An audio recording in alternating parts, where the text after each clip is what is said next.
I knew that the new Michael Jackson documentary, Leaving Neverland, had been released when Twitter exploded.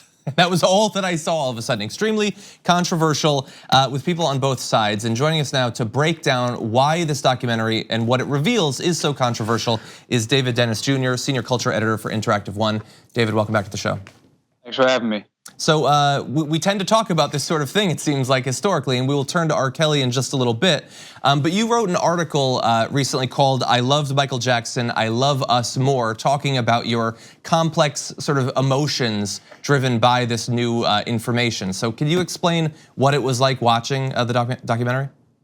Yeah, the documentary was extremely painful to watch. I'm sure it was triggering for survivors of child sex abuse.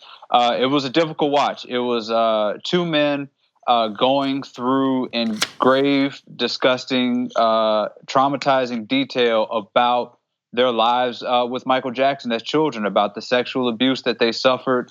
And I was really taken aback by it. I'd heard about the movie, I'd heard about what they were talking about, but to hear the detail was really eye-opening, and it really sort of changed my ideas about Michael Jackson. Of course, I'd heard about these things. Was sort of on the fence about it, but I never really reckoned with my fandom of Michael Jackson and his abuse. I was aiding in his abuse in all these years by supporting Michael Jackson, and it really sort of was the catalyst for me to really start investigating how we should treat Michael Jackson going forward.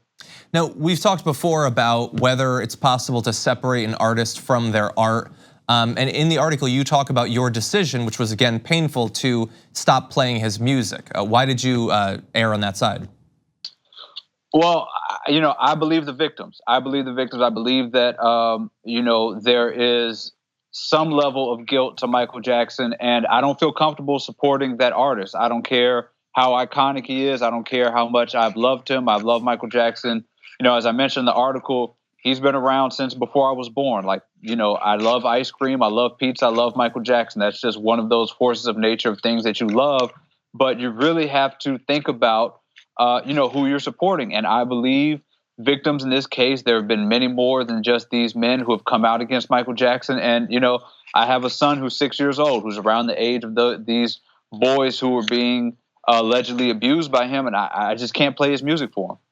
So that's your reaction. I'm assuming there was probably also a reaction to your reaction, because I noticed that on Twitter, a lot of people, including people that I agree with on almost everything, they point out, as you do in your article, that we do get more graphic details of what happened, but there's not much that would classify as extra evidence over and above what we already knew. And some see this as just a continuing crusade against a man who's been wrongfully accused of these things. What do you think about that reaction to the documentary? Yeah, I cannot force anybody to believe anything. I can't force anybody to believe the victims. And to contrast it to the Surviving R. Kelly documentary, the evidence just is not there like it is for somebody like R. Kelly. With R. Kelly, there was videos, there were dozens of people being interviewed. With the Michael Jackson documentary, there are just two victims really and their families. So the evidence is not there like it is with other people, and I sort of understand that.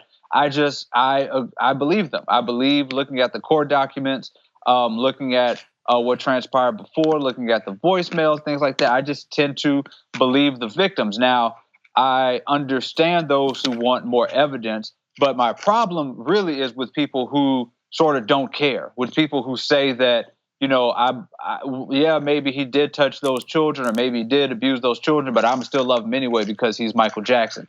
That's really where I'm drawing the line a lot with these supporters. I mean, if you have it in your mind that you believe this man is a child rapist, then how can you justify playing his music or supporting him? David, this is JR. I think those people that were saying things like that, if you do say, you have to You have to acknowledge the hypocrisy. Got to be honest. If you're going to say that you're willing to believe victims, but you're going to continue to listen, or you're going to continue to support.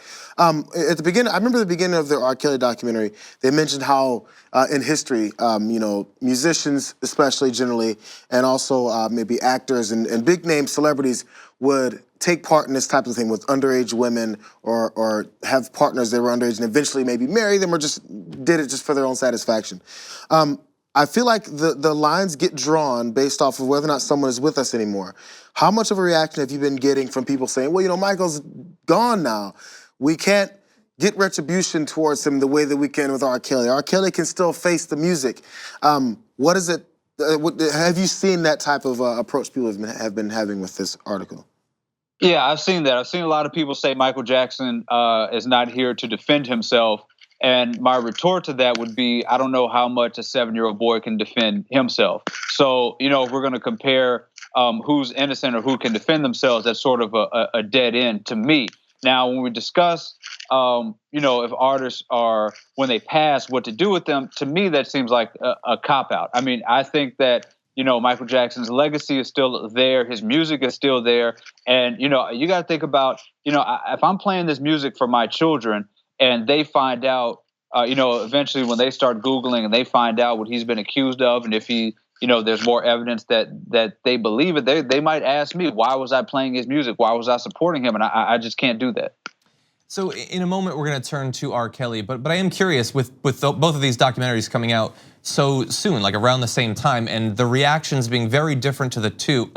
And in the case of this one, I mean, Oprah received death threats. Journalist Yashar Ali received death threats. It's possible that you have received death threats. The reaction definitely seems different, as if the stakes are much higher in this particular case. Does that seem fair? Yeah, I mean, Michael Jackson is a global icon and has defined our lives and childhoods. I mean, everybody who has watched this or who knows Michael Jackson has a defining memory of him. And so a lot of times our fandom of Michael Jackson in light of this is really a reflection of ourselves. We have to look at ourselves in the mirror and look at how we've supported him. I mean, these allegations have been around since the early 90s. It's almost, about 25 years. I had to look at myself in the mirror and think about the ways that I supported him. And a lot of times people just simply don't want to do that. They don't want to look at how they've aided and been supportive of people who do horrible things, who molest children, who rape. And I think that our attachment to Michael Jackson and having to cast that aside is just really difficult for people who love him like a family member. And before we transition, I just want to say to the audience, because I haven't talked much about this, I watched it and was very uncomfortable about what was revealed.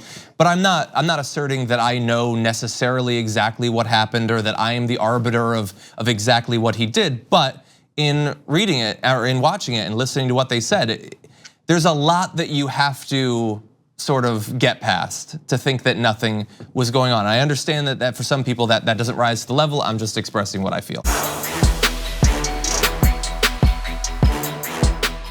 Thank you very much for watching this clip from The Damage Report. If you liked it, don't forget to subscribe to this channel and ring the bell on YouTube to get notifications of our new videos.